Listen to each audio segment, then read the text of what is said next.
Isso tudo foi estabelecido por esse ato de comunismo de guerra, e para Lenin esse ato ele serviria primeiro para fortalecer o Exército Vermelho e controlar essa guerra civil. Só que durante o período da Guerra Civil, e aí veio uma grande sacada de Lenin, o que ele fez? Ele não deixou de lado a população mais pobre, tá? Muito pelo contrário, ele voltou as suas atenções para os mais necessitados. De que forma?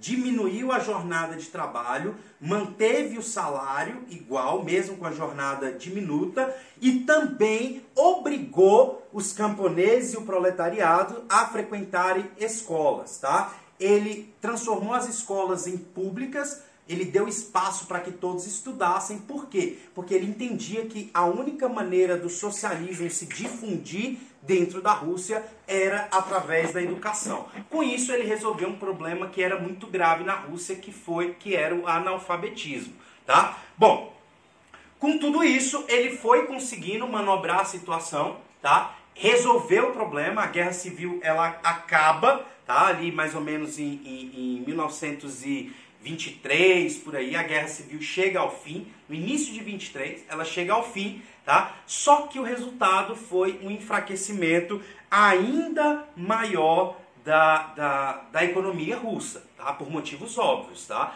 Uma guerra civil, ela gera custos, gera perda, né? Perda de mão de obra, perdas humanas, enfim, tudo isso, tá? Bom, quando essa guerra civil termina, em 1921, na verdade, não em 23, quando essa guerra civil termina com a vitória do Exército Vermelho, a Rússia devastada, né, economicamente, muitas pessoas morreram, tá? Entre guerra e fome, o resultado foi mais ou menos 5 milhões de mortes. E aí entra o próximo problema. Como é que nós vamos resolver agora esse problema econômico, tá? E aí Lenin teve uma ideia. Ele resolveu colocar em prática a NEP, que era a nova política econômica, tá? Com essa NEP, com essa nova política econômica, o que Lenin fez? Ele reabriu o mercado para o setor privado. Ele entende que primeiro ele tinha que controlar a situação econômica para depois estatizar tudo de novo, tá? Então ele abre pequenas empresas para o setor privado, ele abre o mercado interno agrícola também para os pequenos camponeses, enfim, ele tenta fazer com que o dinheiro comece a girar novamente dentro da Rússia, tá? Houve uma desestatização gradual neste momento, tá? Visando reequilibrar essa economia.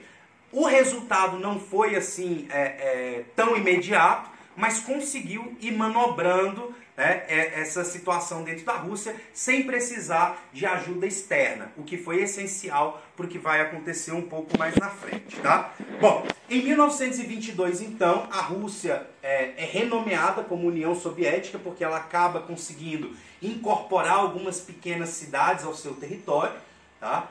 Nesse primeiro momento foram pequenos países, na verdade, incorporados ali. Ela passa a se chamar, então, União Soviética e vai reequilibrando a sua economia gradualmente, ok? E em 1924, Lenin morre, tá? Ele adoece e aí, a partir do momento que ele adoece, já começa uma disputa interna dentro da Rússia para se decidir ali quem é que ia assumir o poder. E quais são as duas pessoas que se capacitam a assumir o poder? Trotsky, lembra que a gente falou um pouquinho antes, e o Stalin, tá? Esses dois, de formas diferentes, tá? Eles vão adquirir um poder político muito grande dentro da Rússia, tá? Trotsky, de um lado, defendia a internacionalização, tá, do socialismo na União Soviética e no mundo inteiro. Ele queria apoiar a China, por exemplo, na sua Revolução Socialista e por aí vai.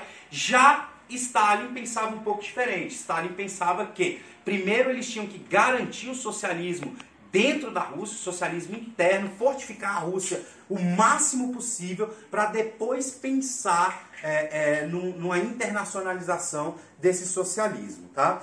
E acaba que Stalin consegue vencer essa disputa interna, mas não por seus ideais, tá? É porque Stalin ele era muito mais parecido com a visão de Lenin, internamente falando, do que o próprio Trotsky, ok? E Stalin, então, o povo pensando que ele seria um novo Lenin, acaba vencendo essa disputa e assume o poder dentro da União Soviética, tá? Dentro da Rússia socialista. E aí, em 1927, então, inicia-se a ditadura stalinista, também conhecida como fase do grande terror. Não à toa, tá? Porque Stalin governou a Rússia com mãos de ferro, tá? Com extrema controle, tá? E aí, quais foram os atos que Stalin foi tomando ali aos poucos? Primeiro, ele estabeleceu os planos quinquenais, tá? Que funcionava mais ou menos assim. Ele estabelecia uma meta de 5 anos e investia todo o dinheiro naquele período nessa meta. E assim ele foi resolvendo o problema da educação, da fome, o que mais? Da infraestrutura, da industrialização, tudo isso ele foi resolvendo a cada 5 anos e estatizando tudo novamente para o centro do poder, que era ele, tá?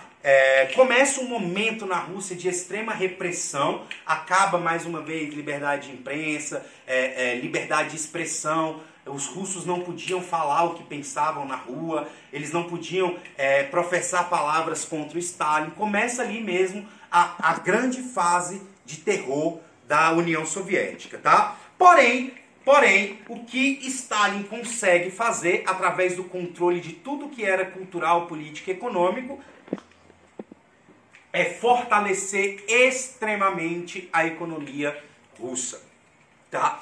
Soviética no caso. Lembrando que o mundo ocidental passava por uma crise econômica muito grande, tá? Por conta da queda da Bolsa de 1929. Então o capitalismo estava em crise e o socialismo agora passa a exportar produto para praticamente o mundo inteiro e a sua economia começa a crescer nas mãos do ditador Stalin. E qual é o resultado disso? A gente vai ver na nossa próxima aula. Beleza? Valeu, galera. Não se esqueçam de curtir aí, de se inscrever para ficar sempre atualizado. Beleza? Tchau, tchau. Até mais.